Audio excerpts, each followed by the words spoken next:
സ്വാഗതം. ഇന്ന് നമ്മൾ ശരിക്കും ഒരു പ്രത്യേകതരം ഉള്ളടക്കമാണ് നോക്കുന്നത്. ഇതൊരു കവിതയാണ്. നീലക്കടല് എന്നാണ് പേര്. ഇത് എഴുതിയിരിക്കുന്നത് ആരാണെന്നോ?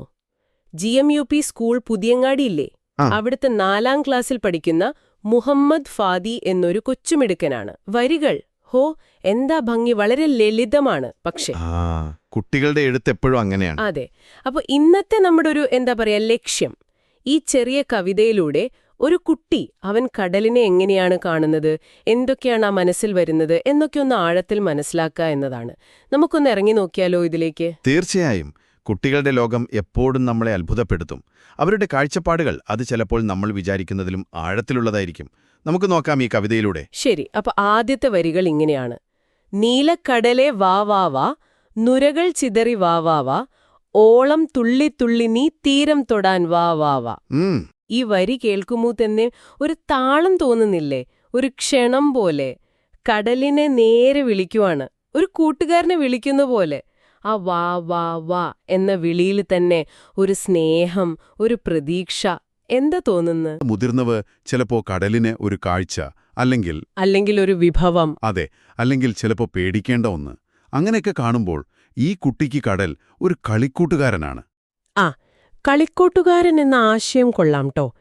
പിന്നെ ആ വരികളിലെ ഓളം തുള്ളിത്തുള്ളി എന്ന പ്രയോഗം. ഓളം തുള്ളിത്തുള്ളി എന്ന് പറയുമ്പോൾ അതിലൊരു ചലനമുണ്ട്, ഒരു ഊർജമുണ്ട്.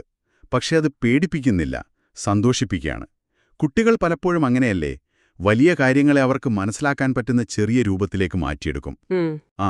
ആ വാവാവാ എന്ന് ആവർത്തിച്ച് കേൾക്കുമ്പോൾ തന്നെ ഒരു പ്രത്യേക ഈണം, ഒരു സന്തോഷമൊക്കെയല്ലേ? അത് കാഴ്ച മാത്രമല്ല, ശബ്ദവും ഒരു അനുഭവമായിട്ട് മാറുന്നുണ്ട്. അപ്പോ ആദ്യ ഭാഗത്ത് കടലുമായിട്ടൊരു കൂട്ടുകൂടാനുള്ള ശ്രമം അല്ലേ? ഇനി അടുത്ത വരികളിലേക്ക് നോക്കാം. മണലിൽ വീടു പണിയാം ഞാൻ, കക്ക പെറുക്കി കളിക്കാം ഞാൻ, എന്റെ കാലിൽ തൊട്ടുതൊട്ട് തിരയെ മെല്ലെ അടങ്ങൂ നീ. ഇവിടെ പിന്നെ കടൽ തീരത്ത് നമ്മളെല്ലാം കണ്ടിട്ടുള്ള, കളിച്ചിട്ടുള്ള കാര്യങ്ങളാ. മണലിൽ വീടുണ്ടാക്കുക, കക്ക പെറുക്കുക. ഒരുപക്ഷെ ഇത് കേൾക്കുന്ന നിങ്ങളിൽ പലർക്കും സ്വന്തം കുട്ടിക്കാലം ഓർമ്മ വരുന്നുണ്ടാവും. പക്ഷെ ആ അവസാനത്തെ വരിയില്ലേ, അവിടെ കാര്യങ്ങൾ കുറച്ചുകൂടെ പേഴ്സണൽ ആവുന്നുണ്ട് അല്ലേ? തിരയോടുള്ള ആ പറച്ചില്. അതെ അതെ, ആ വരി അത് വളരെ പ്രധാനപ്പെട്ടതാണ്. എന്റെ കാലിൽ തൊട്ടു തൊട്ട് തിരയെ മെല്ലെ അടങ്ങൂ നീ. ഇത് വെറുതെ ഒരു കളിപ്പാട്ടത്തോട് പറയുന്ന പോലെയല്ല. അല്ല, ഇവിടെ കടലുമായുള്ള ബന്ധത്തിനൊരു പുതിയ തലം വരുന്നുണ്ട്. തിരയുടെ ഒരു ശക്തിയുണ്ടല്ലോ, അത് ഈ കുട്ടിക്കറിയാം. പക്ഷേ അതിനെ പേടിക്കുന്നതിനു പകരം തന്റെ ഇഷ്ടത്തിനനുസരിച്ചൊന്ന് പെരുമാറാൻ പറയുകയാണ്. ശരിക്കും പറഞ്ഞാൽ ഇത് പ്രകൃതിയുമായിട്ടുള്ള വളരെ ആഴത്തിലുള്ളൊരു സംഭാഷണമാണ്. തന്റെ ആ ചെറിയ ലോകത്തിരുന്ന് വലിയ പ്രകൃതിശക്തികളോട് തന്റേതായ രീതിയിൽ സംസാരിക്കാൻ ശ്രമിക്കുകയാണ്. താൻ പറയുന്നത് കടലിന് മനസ്സിലാവും, കടൽ അതനുസരിച്ച് പ്രതികരിക്കും എന്നൊരു വിശ്വാസം അതും ആ വരികളിലുണ്ട്. ആ വിശ്വാസം, പ്രകൃതി നമ്മളോട് പ്രതികരിക്കും എന്നാ ബോധ്യം, അതാവും ചിലപ്പോൾ മുതിർന്നവരും കുട്ടികളും തമ്മിലുള്ള ഒരു പ്രധാന വ്യത്യാസം. ശരി, ഇനി നമുക്ക് കവിതയുടെ അവസാന ഭാഗത്തേക്ക് വരാം.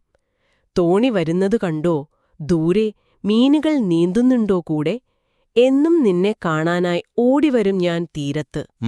ഇവിടെ ഒരു ഫോക്കസ് ഷിഫ്റ്റ് പോലെ. ആദ്യത്തെ 2 ഭാഗത്തും കടലും താനും തമ്മിലുള്ള ഒരു ഡയറക്റ്റ് സംസാരം, കളി, അതൊക്കെയായിരുന്നു മെയിൻ. ഇപ്പോഴിതാ ചുറ്റും നോക്കാൻ തുടങ്ങുന്നു. ദൂരെ ഒരു തോണി വരുന്നു, അതിന്റെ കൂടെ മീനുകളുണ്ടാവുമോ എന്നൊരു ചിന്ത. ഈ മാറ്റം എങ്ങനെയാ കാണുന്നത്? ഈ മാറ്റം ശരിക്കും ഒരു വളർച്ചയുടെ സൂചനയാണ്. വളരെ സ്വാഭാവികമായ ഒന്ന്.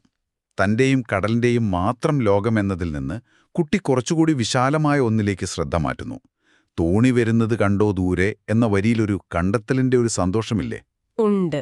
ഭാഗത്തെ ഏറ്റവും സ്ട്രോങ് ആയ വാചകം അവസാനത്തേതാണെന്ന് എനിക്ക് തോന്നുന്നു.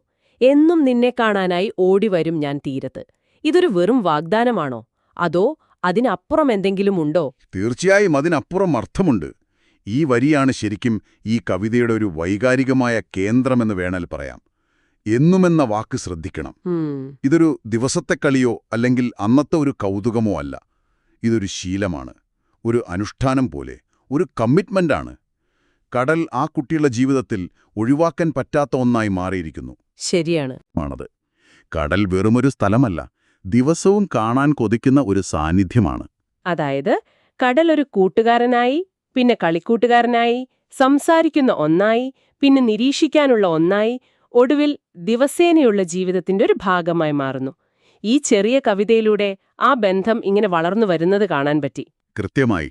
മുഹമ്മദ് ഫാദി എന്ന 4ാം ക്ലാസ്സുകാരൻ വളരെ സിമ്പിൾ വാക്കുകളിലൂടെ വരച്ചിടുന്നത് ഒരു കുഞ്ഞു മനസ്സിൽ പ്രകൃതിയുമായിട്ട്, ഇവിടെ ഇപ്പോൾ കടലുമായിട്ട് ഉണ്ടാകുന്ന ഒരു ഡീപ്പായ, എന്നാൽ പല തലങ്ങളുമുള്ളൊരു ബന്ധമാണ്. അതിൽ കളിയുടെ സന്തോഷമുണ്ട്, കൂട്ടുകൂടുന്നതിൻ്റെ ഒരു ഊഷ്മളതയുണ്ട്, ചെറിയ പേടികളുണ്ട്, ലോകത്തെ അറിയാനുള്ള കൗതുകമുണ്ട്, ഒടുവിൽ ഒരുതരം ഭക്തി എന്ന് പറയാമോ, അങ്ങനത്തെ ഒരു അടുപ്പവുമുണ്ട്.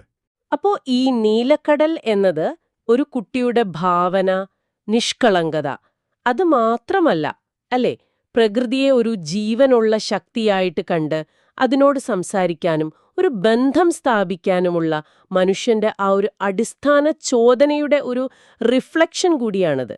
ശരിയല്ലേ? തീർച്ചയായും. നമുക്ക് ഈ ചർച്ചയിൽ കിട്ടിയ പ്രധാന കാര്യങ്ങൾ ഒന്നുകൂടി നോക്കാം. കടലിനെ വ്യക്തിത്വം കൊടുത്ത് സംസാരിക്കുന്നത്, തീരത്തെ ആ സിമ്പിൾ കളികളിലൂടെ സന്തോഷം കണ്ടെത്തുന്നത്, തിരകളോട് പോലും വളരെ സൗമ്യമായി ഒരു കൂട്ടുകാരനോടെന്ന പോലെ ഇടപെടുന്നത്, പിന്നെ ചുറ്റുമുള്ള കാഴ്ചകളിലേക്ക് ശ്രദ്ധ തിരിച്ച് ലോകത്തെക്കുറിച്ച് കൂടുതൽ അറിയാൻ ശ്രമിക്കുന്നത്, ഒടുവിൽ ആ ബന്ധം നിലനിർത്താൻ എല്ലാ ദിവസവും കടലിനെ കാണാൻ ഓടിയെത്തുമെന്ന് ഉറപ്പു നൽകുന്നത്. ഇതെല്ലാം കൂടിയാണ് ഈ കവിതയെ അതിന്റെ ലാളിത്യത്തിലും ഇത്ര ആഴമുള്ളതാക്കുന്നത്. കുറച്ചുകൂടി വലിയൊരു രീതിയിൽ ചിന്തിച്ചാൽ ഇതുപോലുള്ള സൃഷ്ടികൾ നമ്മളെ ഓർമ്മിപ്പിക്കുന്ന എന്താണ്? ഒരുപക്ഷെ നമ്മൾ മുതിർന്നവർക്ക് നഷ്ടപ്പെട്ടുപോയ ചില കാര്യങ്ങൾ. പ്രകൃതിയെ വെറും വസ്തുക്കളായോ അല്ലെങ്കിൽ വിഭവങ്ങളായോ മാത്രം കാണാതെ അതിലൊരു ജീവനുണ്ട്, ഒരു ചൈതന്യമുണ്ട് എന്നൊക്കെ തിരിച്ചറിഞ്ഞ് അതിനോട് സംവദിച്ചിരുന്നൊരു കാലം ഒരുപക്ഷെ നമുക്കുമുണ്ടായിരുന്നിരിക്കാം. ശരിയാണ്. ജീവിതത്തിന്റെ തിരക്കുകൾക്കിടയിൽ ആ ഒരു നാച്ചുറൽ ക്യൂരിയോസിറ്റിയും ആ ഒരു ബന്ധവും നമ്മളെവിടെയോ അങ്ങ് ഉപേക്ഷിച്ചു പോയിട്ടുണ്ടാവാം. ഈ കവിത അത്തരം ഓർമ്മകളെ ഒന്ന് തൊട്ടുണർത്തുന്നുണ്ട് ശരിക്കും. ശരിയാണ്. പലപ്പോഴും നമ്മൾ മുതിർന്നവർ അത്ര ശ്രദ്ധിക്കാത്ത ചെറിയ കാര്യങ്ങളിൽ എത്ര വലിയ അർത്ഥങ്ങളാണ് ഒളിഞ്ഞിരിക്കുന്നത് എന്ന് ഇത് കാണിച്ചു തരുന്നു. അപ്പോ മുഹമ്മദ് ഫാദിയുടെ ഈ നീലക്കടലിലൂടെയുള്ള യാത്രയിൽ ഈ ചിന്തകളിൽ നിങ്ങളും ഞങ്ങളോടൊപ്പം ഉണ്ടായിരുന്നതിന് ഒരുപാട്